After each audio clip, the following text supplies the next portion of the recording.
Good morning, children. Last class, I discussed about meristematic tissue, and today I'm going to teach you a new topic, that is permanent tissue. See, there are certain meristematic cells that cannot divide throughout their life. Okay, so there are so many meristematic cells that cannot divide throughout their life, and even they actually lose their tendency to form new cells. As a result, they form another tissue, that is a permanent tissue. They have a particular function except forming new cells. These tissues are derived from the meristematic tissues, but their cells have lost the power of division.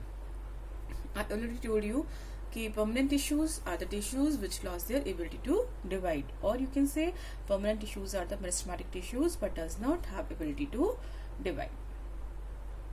So they are of two types: simple permanent tissue and complex permanent tissue. So first we'll discuss about the simple permanent tissue. अब simple permanent tissue क्या होता है? These tissues are composed of cells which are structurally and functionally similar. ठीक है ना? These tissues are composed of cells which are structurally and functionally similar. So these tissues are made of one type of cells. Okay, simple permanent tissues क्या होते हैं? These are composed of cells which are structurally and functionally similar. Structurally and functionally similar. So thus these tissues are made up of only one type of cells. So depending upon the composition and function, they are further classified into three types according to the composition and function. The simple permanent tissues are classified into three types. First is parenchyma, second is collenchyma, and third is sclerenchyma. अब first one is parenchyma. Parenchyma क्या होता है? Parenchyma, this tissue is basically widely distributed in plant bodies such as stem, roots, leaves, flowers, and fruits. It performs various functions and even also has distinct features in xerophytes and hydrophytes. ठीक है ना? So now let us see the feature it possesses, the characteristics. The characteristics क्या होते हैं? These are the characteristics. So first is parenchyma cells are living and possess the power of division. Parenchyma cells are living and possess the power of division. Cells are rounded or isodiametric, that is equally expanded in all the sides. And the parenchymatous cells are oval, round, polygonal, any shape, elongated in shape, कुछ भी हो सकता है. And the cell wall is thin and enclosed, and the cytoplasm it contains a dense cytoplasm. It contains a dense cytoplasm which contains a small nucleus. Even you have seen in the figure, intercellular spaces are present in parenchyma cells. Next, come to the functions of parenchyma. Parenchyma, first is parenchyma serves as a packing tissue, and parenchyma also act as the main support to the stem. Okay, act as a main support to the stem. And parenchyma serves as food storage tissue. Food storage tissue starch के form में save करते हैं. It helps in transporting material. Even it allows gaseous exchange. It stores waste products of water. Waste products of plants. And if chloroplast is present in plant, if chloroplasm is present in plant, so the parenchyma tissue which is present in plant is called as a chlorenchyma. Okay, अगर plant में chloroplast present है तो क्या होगा? जो parenchyma tissues हैं उनको क्या कहा जाएगा? Chlorenchyma. Why? Because these tissues help in performing the photosynthesis. Okay. Next, hydrophytes, जो plants water में पाए जाते हैं. In hydrophytes, large air cavities present called arenchyma that provide buoyancy to plant. So that's why क्या होता है कि वो पानी में plants float कर पाते हैं. Next is collenchyma. Next type of tissue is collenchyma. See, you must have seen that some plants can bend without breaking. होता है ना, कभी कभी छुप जाते हैं plants, but वो break नहीं होते हैं. So this feature is due to the presence of a mechanical tissue called collenchymas. So basically they are generally found below epidermis and petiole, and they also occur in the midrib.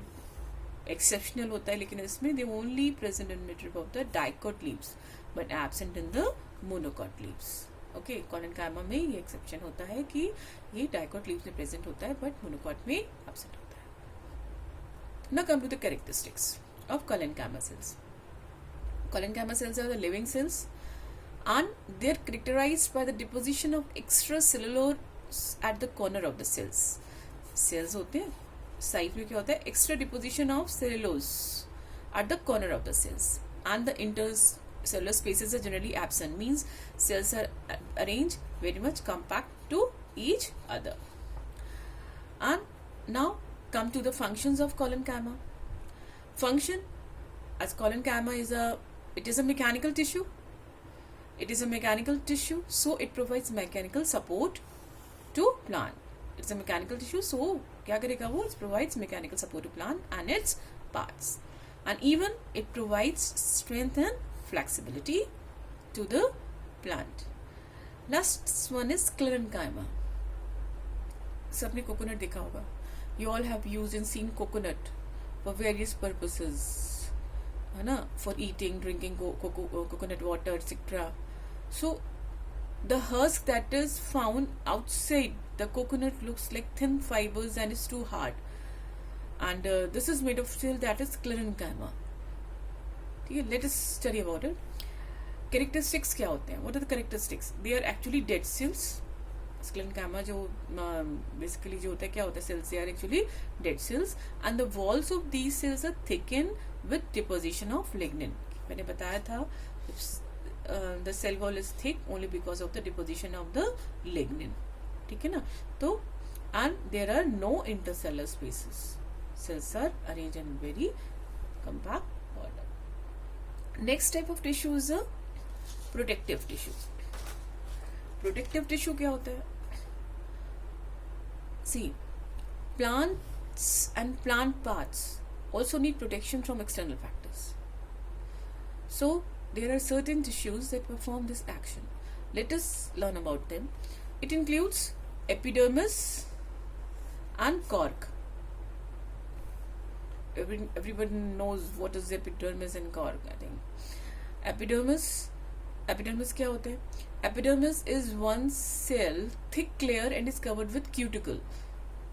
ठीक है, outer layer होता है epidermis and is covered with the cuticle. Cuticle, it is a waterproof layer as it is a waxy substance called cutin. The cells of the epidermis are elongated and flattened and do not contain any intercellular space. So function of the epidermis is to protect plant from desiccation and infection. As this outer layer, this obvious, is protect the plant from the desiccation and infection. Next is cork. As a plant grow older, epidermis undergoes certain changes and transform into cork. Cork is also known as phylogen. And the cambium cells of cork are rectangular and are dead. So the walls of cork cells are heavily thickened by the deposition of suberin, which make these cells impermeable to water and gases.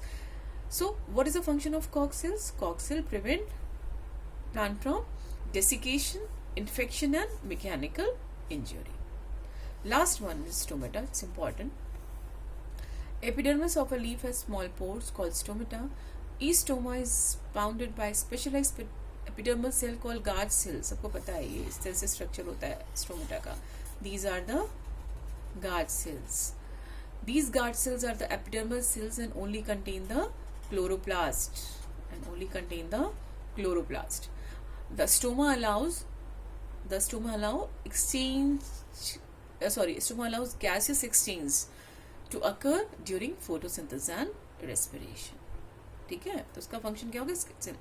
determine the gaseous exchange to occur during photosynthesis and respiration. Okay, this is all about protective tissue.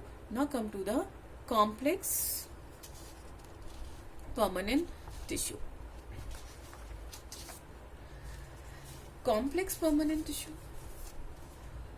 You all know that green plants can carry out photosynthesis and also absorb water through roots.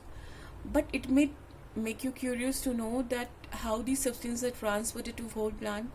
So as we know that we don't have blood or lymph or so, as we know they don't have, the plants में they don't have blood, lymph or so, ये सब तो होता नहीं, इसके through transportation होगा. So it is due to this complex tissue that water is transported and food is translocated. So let us learn about it. So they consist of more than one type of cells. Complex permanent tissues, they consist of more than one type of cells. They are of the following two types. First is xylem and phloem, and they are also called as a conducting tissues. And xylem and phloem are popularly known as a vascular tissues. सबको पता है इसको क्या बोलते हैं? Phloem act as conducting tissues. It does not perform any mechanical function for the plants. Anyway, xylem and phloem, popularly known as a vascular tissue. Okay. Now, first is xylem. Xylem is composed of cells with four different parts. Xylem is composed of cells with four different parts: tracheids, vessels, xylem parenchyma and xylem sclerenchyma. चार parts होते हैं. Except xylem parenchyma, all other xylem elements are dead and bounded by the thick lignified walls. And vessels are shorter and wider than tracheids. Vessels are long tube-like structure. Tracheids are elongated cell with tapering ends. They also connect water. Since tracheids do not have open ends like vessels, so the water has to pass from cell to cell via the pits. Pits होती हैं इसमें, इस तरह से उसके through क्या होता है? Water transfer होता है. So what is the function of xylem? The main function of xylem is to carry water and mineral salts upward from the root to different parts of shoot. And since walls of tracheids, vessels and sclerenchyma of xylem are lignified, so they give mechanical strength to the plant. Next is phloem. It consists of four components: sieve tubes, companion cells, phloem parenchyma and phloem fiber. Sieve tubes, these are cylindrical tubes, and they have perforated by the numerous pores, and they are called as a sieve plates. In companion cells, they are thin walled cells containing dense and very active cytoplasm in a large elongated nucleus. Function क्या होता है phloem का? This is the important is to learn the function. Photosynthetically prepared food materials are transported from leaves to the storage organ. Simple size xylem का it helps in the transportation of water to the different parts of the plant, and the function of phloem is to transport the food prepared by the leaves to the different parts of the plant. Next, I'm just going to take a bit of recap of plant tissues. See, plant tissues are divided into two parts: meristematic tissues and permanent tissues. Meristematic tissues, thin wall, large in number, no vacuole, dense cytoplasm in a state of rapid cell division. Whereas in permanent tissues, they are mature, rigid wall made of cellulose, a large vacuole, thin cytoplasm and a small nucleus is present in permanent tissues. Meristematic tissues have into three parts: apical meristematic tissue, intercalary meristematic tissues and lateral meristematic. Apical, found at the growing tip of the young leaves. Intercalary, found at the nodes and increases the size of the branches and leaves. Lateral meristematic, this is also called as cambium, found within the vascular bundles of dicot and increases the plant girth or breadth of the stem. Then come to the permanent tissues. Permanent tissues divided into two parts: simple permanent tissues and the complex permanent tissue. See, simple permanent tissues divided into three parts: parenchyma and sclerenchyma. Parenchyma, These are thin-walled, loosely packed, living cells with intercellular spaces and perform conduction, storage, and photosynthesis. And they are generally present in the soft part of stems, roots, and leaves. Whereas column-gamma wall get thickened at the corner to provide extra support. It gives mechanical support like leaf stalk below the epidermis of the stem. Sclerenchyma, long, narrow, lignified, thick-walled dead cells provides mechanical support like xylem vessels of stems and veins of the leaves. And next is xylem and phloem. Xylem made up of xylem vessels, and the function is to transport water from the roots to the different parts of the plant. And phloem to conduct food from the leaves to the other parts of the plant. So this is all about the plant tissue. Plant tissue is finished. Now the next topic is animal tissues, which I'll teach you tomorrow. Thank you.